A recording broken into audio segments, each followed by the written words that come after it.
And today I'll be reviewing The Long Walk, a book that I personally love. I think it's perhaps the only Stephen King book that I've read. Generally because I guess I don't like the horror genre, sort of in written form. Of course, I've seen a lot of his stuff, sort of the ones that have been adapted, of course. And this book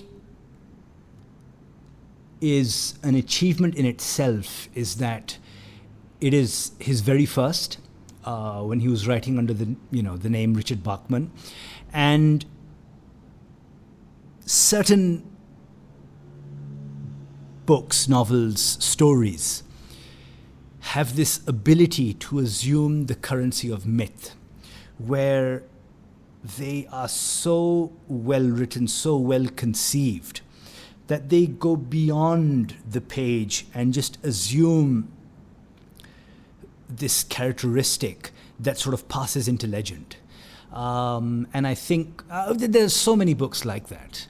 But while I could sort of devote an entire episode here to that very subject, I'm just going to stick to The Long Walk and sort of how it affected me, and how it is one of perhaps the very first, but at least one of the OGs of sort of that YA dystopian genre, which I perhaps am maybe,